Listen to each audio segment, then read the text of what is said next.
स्वागत है आप सभी का सुजस ई बुलेटिन की सीरीज में। शनिवार 13 सितंबर 2025 माननीय मुख्यमंत्री श्री भजनलाल जी शर्मा के नेतृत्व में ग्रामीण क्षेत्रों में समृद्धि के द्वार खोल रही है सड़कें। जन जन की प्रगति पथ साबित हो रहे गांवों के अटल पथ। प्रदेश के सर्वांगीण विकास के लक्ष्य के साथ आगे बढ़ रहे मुख्यमंत्री श्री भजनलाल जी शर्मा ने गांवों के विकास को महत्ता रेखांकित करते हुए प्रदेश में अटल पथों के निर्माण की शुरुआत की है। अटल प्रगति पथ के रूप में 2 करोड़ रुपए तक की लागत से गांव की 1 से 3 किलोमीटर तक की लंबी एक मुख्य सड़क को विकसित किया जाता है। 2 करोड़ रुपए के कार्य से मनरेगा, सांसद एवं विधायक कोष तथा अन्य योजनाओं के माध्यम से कार्य करवाए जाते हैं। साथ ही राष्ट्रपिता महात्मा गांधी ने कहा था कि भारत गांवों का देश है और यदि गांवों का कायाकल्प किया जाए तो पूरे राष्ट्र का विकास संभव है। इसी को मद्देनजर रखते हुए ग्राम विकास की इस महती सोच के साथ बनाए जा रहे अटल पथ निश्चित तौर पर विकसित राजस्थान बनाने की दिशा में बड़ी उपलब्धि साबित होंगे। साथ ही मुख्यमंत्री अनुप्रति निःशुल्क कोचिंग योजना 2025-26 योजना की अंतिम तिथि 14 सितंबर से बढ़ाकर 30 सितंबर कर दी गई है। प्रतिष्ठित संस्थानों में निःशुल्क कोचिंग के लिए अब 30 सितंबर तक आवेदन किए जा सकते हैं। प्रधानमंत्री फसल बीमा योजना का लाभ लेने के लिए किसान 72 घंटे में फसल खराबे की सूचना दें।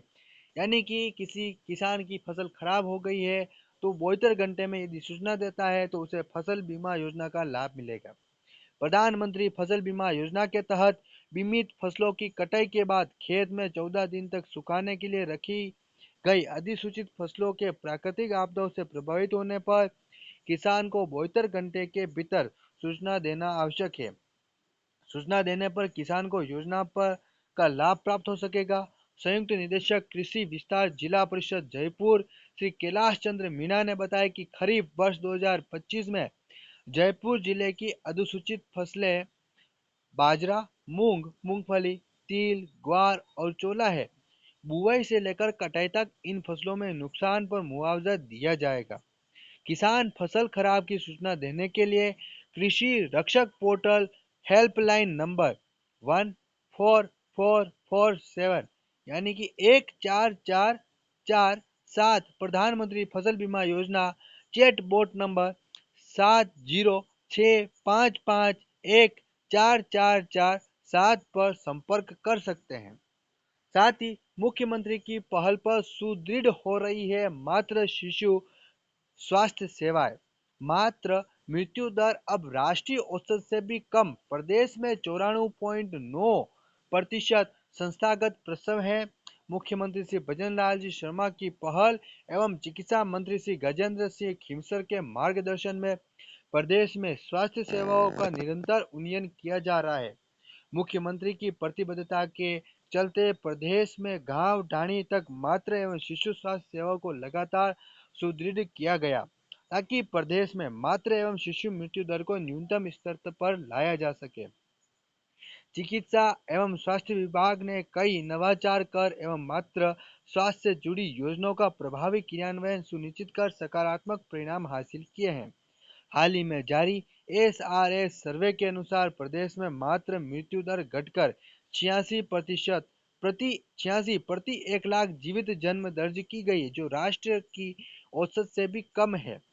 एएनएससी रजिस्ट्रेशन के साथ कम से कम 4 प्रसव पूर्व जांच, सुरक्षित प्रसव के लिए सुसज्जित प्रसव कक्ष, गांव कस्बों तक सोनोग्राफी के लिए निःशुल्क मां वाउचर योजना। आइए इनके बारे में विस्तार से जानते हैं।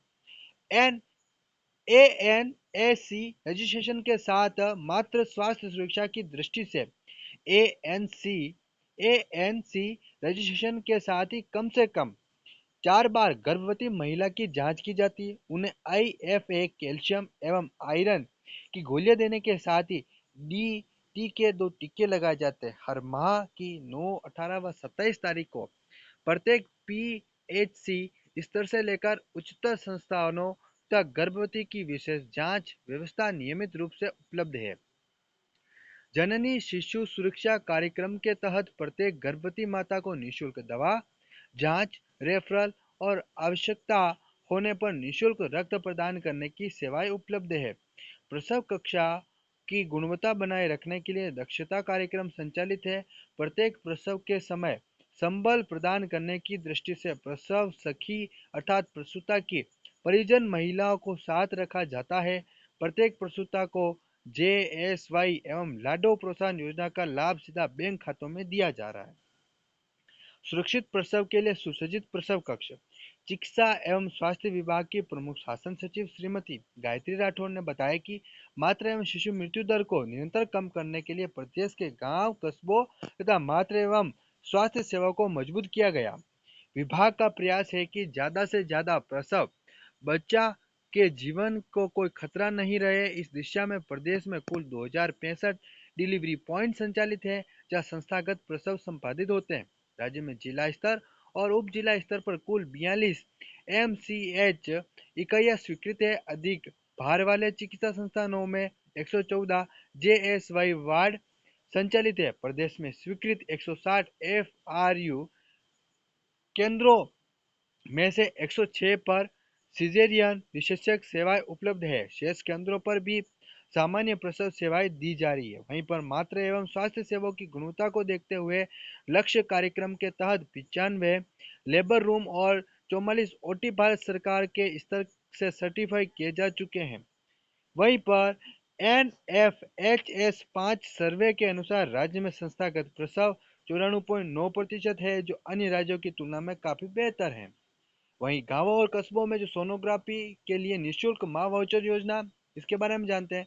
निदेशक जन स्वास्थ्य डॉक्टर रवि प्रकाश शर्मा ने बताया कि हमारी माताएं बहनें स्वस्थ एवं सेहतमंद रहे और आने वाली पीढ़ी भी स्वस्थ एवं तंदुरुस्त हो, इसी संवेदनशील सोच के साथ राज्य सरकार मां वाउचर योजना लेकर आई। सुदूरवर्ती गांव कस्बों में जिन राजकीय अस्पतालों में सोनोग्राफी की सुविधा उपलब्ध नहीं है, वह राज्य सरकार ने निजी केंद्रों पर निःशुल्क सोनोग्राफी के लिए ये योजना शुरू की है। योजना के लागू होने से गर्भस्थ शिशु एवं गर्भावस्था में गर्भवती महिला की प्रसव संबंधी जटिलता की पहचान होने पर आवश्यक प्रबंधन संभव हो रहा है।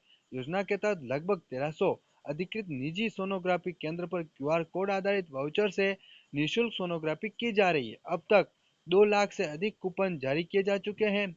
इन कूपनों के आधार पर लगभग 1,50,000 गर्भवती महिलाएं निःशुल्क सोनोग्राफी की सुविधा प्राप्त कर चुकी। योजना के तहत प्रतिवर्ष लगभग 3 लाख गर्भवती महिलाओं को सेवा दिए जाने का लक्ष्य रखा गया। राजस्थान में पर्यटकों की आवाजाही को बढ़ाना हमारा ध्येय, उप मुख्यमंत्री ने कहा। उप मुख्यमंत्री ने मीटिंग्स और एक्सपो का शुभारंभ किया। माननीय उप मुख्यमंत्री दिया कुमारी जी ने federation of hospitality and tourism of Rajasthan FHTR और राजस्थान पर्यटन विभाग के संयुक्त तत्वाधान में आयोजित 3 दिवसीय Rajasthan domestic travel mart RDTM 2025 के दूसरे दिन शनिवार को BM बिड़ला कन्वेंशन सेंटर में B2B मीटिंग्स और एक्सपो का शुभारंभ किया। उप मुख्यमंत्री ने कहा कि ऐसे कार्यक्रमों से पर्यटन को बढ़ावा मिलेगा। प्राइवेट सेक्टर के साथ मिलकर कार्य किया जाएगा। राजस्थान में अधिक से अधिक पर्यटक आए, यही हमारा ध्येय है। राज्य सरकार पर्यटकों के लिए आवश्यक सुविधाओं का विकास कर रही है। दिया कुमारी ने कहा कि राजस्थान में पर्यटन सुविधा विकास कार्यों के लिए 5,000 करोड़ रुपए खर्च किए जाएंगे। पर्यटकों की सुरक्षा सुनिश्चित करने के लिए तकनीकी उपाय भी किए जा रहे हैं। आज की बुलेटिन में इतना ही। नेक्स्ट बुलेटिन में मिलेंगे नेक्स्ट करंट अफेयर्स के साथ। तब तक के लिए धन्यवाद।